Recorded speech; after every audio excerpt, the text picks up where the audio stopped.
بسم الله الرحمن الرحیم. د ټولو نه مخکې زه ټول افغان ولس ته د مینې نه ډک سلامونه وړاندې کوم. زما د نننۍ بیانیې موضوع ده د پاکستان جوړېدل او که د هندوستان تقسیم. ګرانو وطنوالو، د دویم جهاني جنګ نه وروسته د برطانوي استعمار نور په ډوبېدو، هغوی کې نور دومره توان نه و چې د هندوستان په شان یو دومره لوی هیواد نوره خپله کالوني وساتلی شي. نو هغوی پرېکړه وکړه چې د دې سیمې نه به په خپله ځي، خو دلته به خپل یو ګوډاګي او ناجیزه اولاد په توګه پاکستان جوړوي، ځکه چې د ستراتیژۍ په توګه په ایشیا کې خو جاپان په دویم جهاني جنګ کې ماتې خوړلې وه، او په چین کې د چیانګ کایشک د حکومت خلاف چین د یو کمونیستي انقلاب په لور پرمختګ کوو، او د شوروي اتحاد کمونیست هیواد هم په مشرقي یورپ کې او هم په مرکزي اسیا کې خپلې خپې مضبوطولې. نو برطانوي استعمار دا سوچ وکړو چې دوی په ایشیا کې د هندوستان په شان د مستقبل یو بل لوی طاقت نشي زغملی.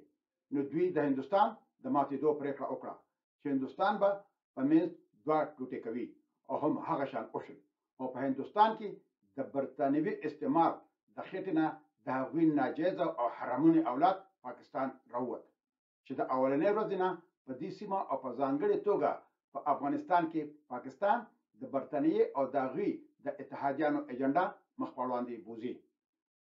نو په کال 1949 کې خو په چین کې انقلاب راغی، او د موزیتونګ په مشرۍ کې یو کمیونست نظام د چین واک او اختیار په لاس کې واخیستو.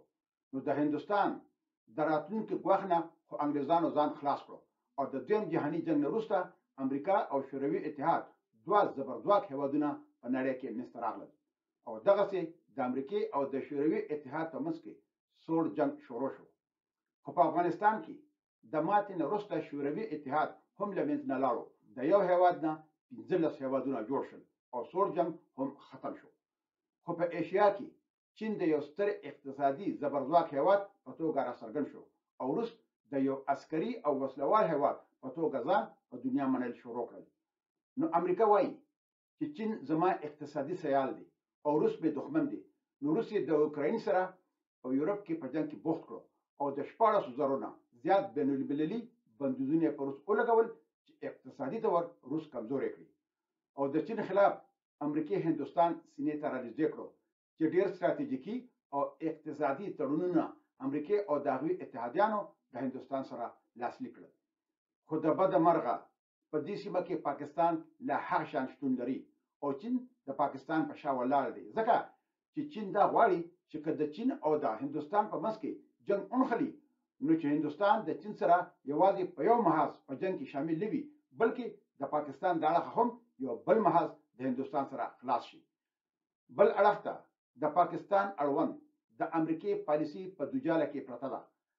سټیټ ډپارټمنټ او وایټ هاوس یو اړخ ته دي، هغوی وایي چې دوی له نور د پاکستان سره خپلې نږدې اړیکې د مخکې په شان نه دي ساتل پکار. خو CIA او پینټاګان بل نظر لري.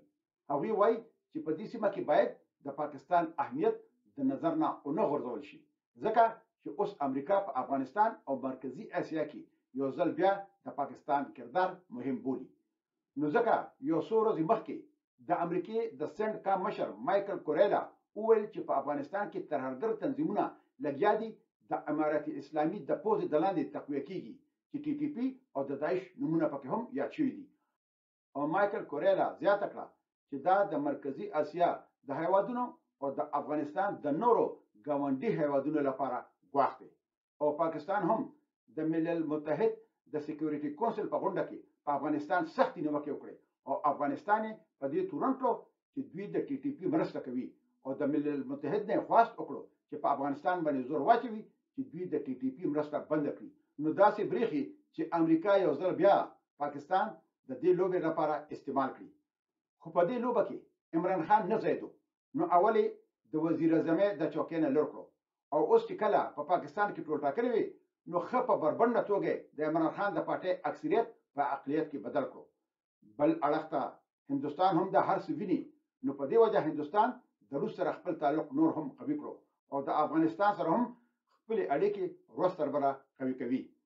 خو اوس د امریکې په ټولټاکنو کې ډونلډ ټرمپ ټولټاکنې وګټلې. نو اوس به کتلی شي چې د افغانستان او پاکستان اړوند د امریکې پالیسي په کوم لور باندې پرمختګ کوي. البته چې ډونلډ ټرمپ کومې ګمارنې وکړې نو هغوی د چین او د پاکستان اړوند ډیر منفي نظر لري. هر کله چې په هندوستان کې د تقسیم په حوالې سره انګریزانو جناب ته کوم پروګرام په حواله کړی وو نو هغه پروژه جناب به حیثیت د یو 2 نمبر وکیل په مخ کې بوتله. خو د دې پروژې سرته د رسولو لپاره برتانوي استعمار د جناب په شا کلک ولاړ و. د جناب هره ناجایزه غوښتنه به انګریزانو منله او د کانګرس ګوند هره جایزه غوښتنه به هم انګریزانو نه منله او جناب ته د دې مقدمې د ګټلو په بدل کې په کال 1940 کې د پاکستان د گورنر جنرال په توګه فیس میلاو شو. انګریزانو او د مسلم لیگ مشرانو خو د مسلمانانو د دفع کولو لپاره د اسلام پاک او سپېڅلی نوم استعمالوه. خو انګریزانو دا نه غوښتل چې پاکستان دی یو اسلامي هیواد وي او هغلته دی شریعت وي. او چونکې جناح خو د انګریزانو ایجنټ و نو نه جناح دا غوښتل چې پاکستان دی یو اسلامي هیواد وي. هر کله چې په اپریل کال 1943 کې په دلی کې په راتلونکي کې په پاکستان کې د اسلامي آئین اړوند قرارداد وړاندې کړی شو نو هغه قرارداد د جناح په وینا واپس واخیستل شو. د هندوستان د تقسیم او د پاکستان د جوړېدو لپاره خو ووټ د ټول هندوستان د مسلمانانو نه اخیستی شوی و. خو بیا فیصله به د پاکستان مسلمانانو کوله چې په پاکستان کې د کوم آئین وي. د دې مطلب دا چې په جلسو او جلوسونو کې به کوم شعارونه د اسلام اړوند ورکړل کېدل نو هغه د مسلمانانو نه احمق جوړولو لپاره وو او په هغې کې لنډغر جناح کامیاب شو. حالانکه د کال 1940 نه راواخله تر د کال 1939 پورې د مسلم لیگ په ورکینګ کمیټه کې یو هم داسې قرارداد نه منظور شوی چې په پاکستان کې به آئین د قرآن او سنت مطابق وي. او کله چې په کال 1960 کې د مسلم لیگ بنیاد ایښودل کېدو نو چې په هغې کې چا هم ګډون کړی و نو هغه ټول د انګریزانو وفادار او ایجنټان وو. او بیا د انګریزانو یو پوخ ایجنټ شیعه آغا خان د مسلم لیگ صدر وټاکل شو چې دغه د اسلام سره د سره تعلق هم نه. د هندوستان د تقسیم دوه اړخونه دي، یو نظریاتي اړخ او دویم عملی اړخ. نو نظریاتي تور خو دو قومي نظریه په اسلام کې هیڅ ځای نه لري او که دې نظریې د اسلام سره څه تعلق لرلو نو د هندوستان ډېر پیاوړي مذهبي علماو به چېرته هم د پاکستان د جوړېدو مخالفت نه وکړي. او چې چا د دو قومي نظریې خبره کوله نو هغه د جناح په څېر د سره مسلمانان نو. او بیا دا خبره ثابته شوه چې دو قومي نظریه په دې سیمه کې د مسلمانانو او د اسلام په تاوان سرته ورسېده. مسلمانان په دوه برخو کې وویشل شول او اسلامي شریعت چېرته هم په پاکستان کې نافذ نه شو. او عملی اړخ یې دا دی چې 40 کاله لا تېر نو چې د نیمې نه زیات پاکستان نه بنګلادیش جوړ شو. پاکستان د دې سیمې او په ځانګړې توګه د پښتنو، بلوچو او د افغانستان لپاره د یو سرطان حیثیت اختیار کړی دی.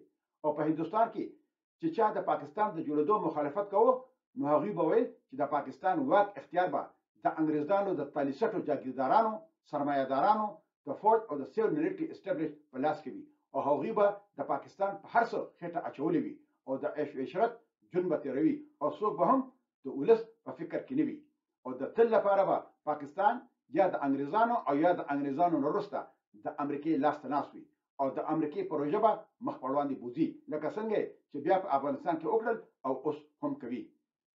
عطاالله شاه بخاري په 2 سپتمبر کال 1946 کې په دلی کې یوې غونډې ته په خپله بیانیه کې ویلي وو چې په پاکستان کې به د تل لپاره هم هغه خلک په قدرت وي چې کوم د انګریزانو ایجنټان دي. دا 1% کسان به په خپل منځ کې د اقتدار لپاره یو د بل سره مشتي ګریوان وي او د 99% خلکو غم به ورسره نه وي او چې څوک د دې 1% خلکو خلاف راپاسي نو هغوی به د پاکستان او د اسلام په نوم د تل لپاره وهل کېږي او ټکول کېږي او هم هغه شان تر د اوسه پورې په پاکستان کې روان دي.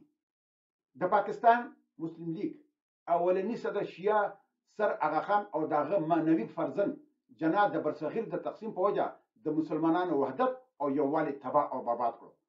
اول د پاکستان په نوم د برصغیر مسلمانان په دوه برخو کې وویشل او بیا په پاکستان کې نور هم په دوه برخو کې وویشل. د مغربي پاکستان مسلمانان او د مشرقي پاکستان مسلمانان. مطلب دا چې د هندوستان تقسیم د هندوستان تقسیم نه بلکې په حقیقت کې د مسلمانانو تقسیم وو.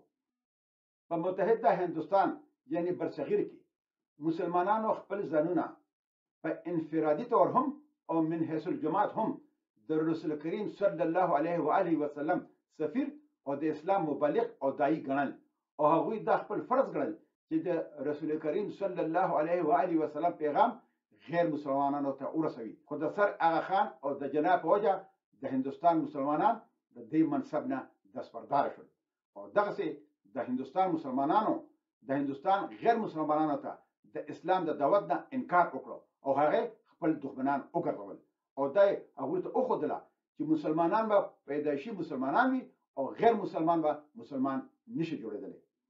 او د هغې پایله دا شوه چې په هندوستان کې د غیر مسلمانانو مختلف مذهبي فرقې د مسلمانانو خلاف یو موټی کړلې او د دې مسلم لیگ مشرتابه جنا مسلمانان او غیر مسلم د یو بل سره مشتګریوان کړل.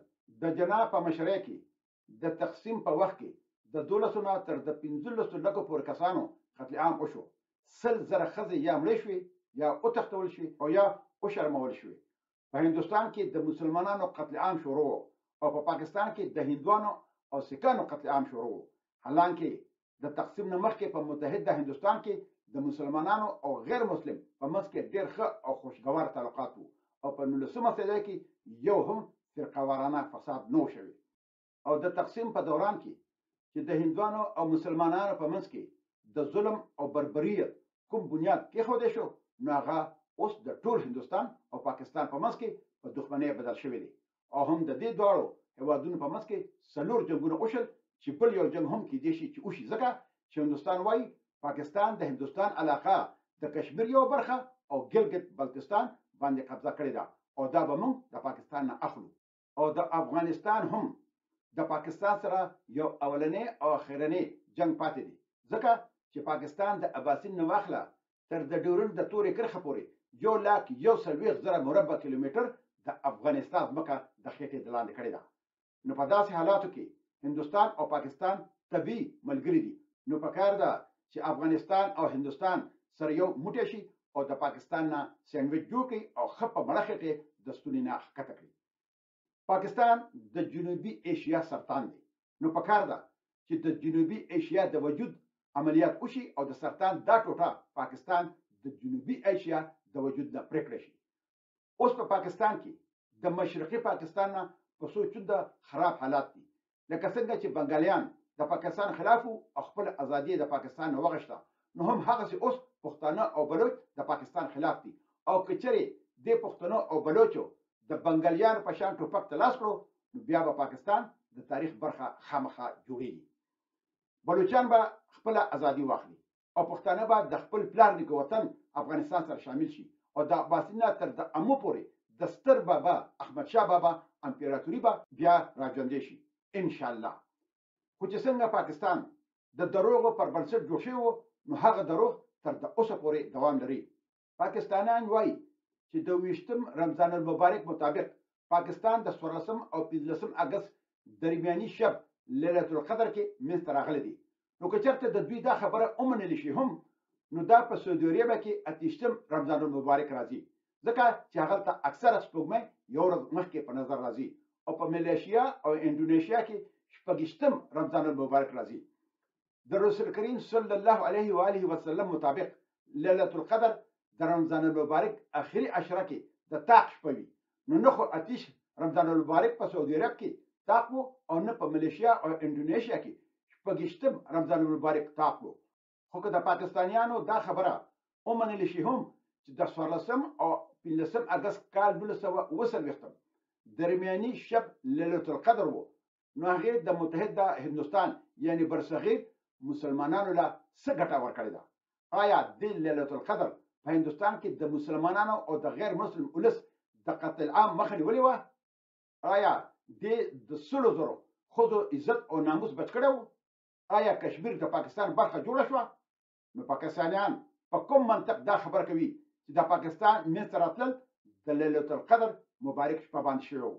لیلة القدر خو د الله پاک د رحمتونو شپه ده. په حقیقت کې په 28 رمضان المبارک د پاکستان منځته راتلل د مسلمانانو لپاره یو ډیره ستره سزا وه. هندوستان کې مسلمانانو ته یو ډیر لوی وطن هندوستان کې دا موقع په لاس ورغلې وه چې په هغې کې غیر مسلم ته د مسلمان کېدو د دعوت تبلیغ کولو یو ډیر لوی میدان و او مسلمانانو به د تل لپاره په دې فخر کوو چې هندوستان زموږ وطن دی. ډیر مسلم علما او صوفیا هندوستان په پیړو راسې خپل وطن ګرځولی و او د هغوی د مهنت او کوششونو په وجه به هندوان او سیکان مسلمانان لیدل. امام الهند حضرت شاه ولی الله دهلوي په خپل کتاب تفهیمات الالهیه کې لیکلي دي چې یو داسې وخت را روان دی چې د هندوستان اکثره شرفا به مسلمانان کیږي او د تاتاریانو په شان به د دوی په لاس کې هم د توحید اسلام بیرغ وي او دا هغه وخت و چې په هندوستان کې د انګریزانو پر ضد تحریک ډیر په زور سره روان و او انګریزان هم په دې پوهېدل چې په هندوستان کې راتلونکي د مسلمانانو دی او انګریزان په دې هم پوهوو چې دوی په هندوستان کې د ډیر وخت لپاره نشي پاتې کېدلی. خو که موږ د تاریخ په اوږدو کې وګورو نو په تاریخ کې انګریزان د تل لپاره د مسلمانانو دښمنان پاتې شوي دي. که هغه په اولني جهاني جنګ کې سلطنت عثمانیه له منځ نه وړل وو، که عرب په خپل منځ کې په برخو کې ویشل وو، که هغه د افغانستان په مسلمانانو 2 جنګونه ورته پل وو او که د دویم جهاني جنګ نه وروسته د مسلمانانو په زړه کې د اسرائیل منځته راوړل وو چې هغوی هر وخت د فلسطینیانو په قتل عام کې بوخت دي. خو د هندوستان په 2 برخو کې د ویشلو لپاره انګریزانو ته بیا اسلام ورپه یاد شو او د جناب په شان د خپلو ایجنټانو په وجه انګریزانو 2 قومي نظریه په هندوستان کې منځته راوړه او دې د انګریزانو ایجنټانو د هندوستان د تقسیم لپاره تحریک شروع کړو چې د هغې په وجه د مسلمانانو روایت د خاورو سره خاوره شول. دې د مسلم لیګ لنډغرو د انګریزانو نه د ازادۍ د تحریک پیاوړي مسلمانان په شرمونو وشرمول. د هغوی بېعزتي کول، په هغوی شراب ورغورځول، د هغوی نه ګیرې خراول، په هغوی لاړې توکل، هغوی ته کنځل کول، د هغوی پټکي او ټوپې د خپو د لاندې کول تر دې چې هغوی بربنډول. خو دې لنډغرو ته چا هېڅ هم نشو ویلی ځکه چې انګریزان د دې مسلم لیګ د لنډغرو په شا ولاړ وو او د رذالت انتها خو دا وه چې کله په کال 1943 کې مولانا ابوالکلام آزاد په جیل کې و او د هغه ښځه مړه شوې وه نو د مسلم لیګ لنډغرو ډنډې راواغېشتې او دا شعارونه به یې ورکول چې د هغې په جنازه کې څوک شامل شي نو د هغوی خپې به ماتېږي. چې کومو مسلمانانو د انګریزانو د ازادۍ په خاطر 10 کاله په جیلونو کې تیر کړي وو نو دې مسلمانانو به د هغوی بېعزتي کولې او هغوی ته به غداران ویل. د جنا نږدې دوست د بلوچستان نواب افقلاب احمدیار خان به ویل چې جنابه هغه مسلمانانو ته غدار ویل چې څوک به د کانګرس په ګوند کې وو. په متحده هندوستان کې دا د جنا د تربیت پایله وه چې دې مسلم لیګیانو به د کال 1940 نه تر د کال 1949 پورې د اسلامي علما او صوفیا توهین کوو ځکه چې هغوی به دې مسلم لیګیانو ته ویل چې د هندوستان تقسیم به د اسلام او د مسلمانانو په نقصان تمام شي. د روژې په میاشت کې به خلکو تراویح کولې، چا به تهجد کوو، څوک به اعتکاف او شب بیداري کې مشغول وو او دې مسلم لیګیانو به په بازارونو کې جلوسونه ویستل چې په هغې کې به د غیر مسلم او د مسلمانانو په منځ کې د نفرت پیدا کولو لپاره اشتعال انګیز نارې وهل کېدلې او دا شعارونه به ورکړل کېدل چې د پاکستان د جوړولو لپاره به موږ ځانونه هم وجنو او بل به هم وجنو. او عجیبه خبره خو دا وه چې انګریز کافر او جنا کافر د دې هر څه په شا ولاړ وو. په 28 رمضان المبارک د پاکستان جوړېدل د مسلمانانو لپاره د جزا په توګه نه بلکې د سزا په توګه وو. ګرانو وطنوالو، اوس به په لوی لاس سپارم. تل دې وي پښتو، تل دې وي پښتونولي او تل دې وي د اباسین او د مارګلي د غرونو نه تر د امو دریا پورې زمونږ د پلار نیکه ګران خوږ ګلالي او ګلي ګلزار وطن لوی افغانستان. د ازادۍ په هیله مشال خان ټکر.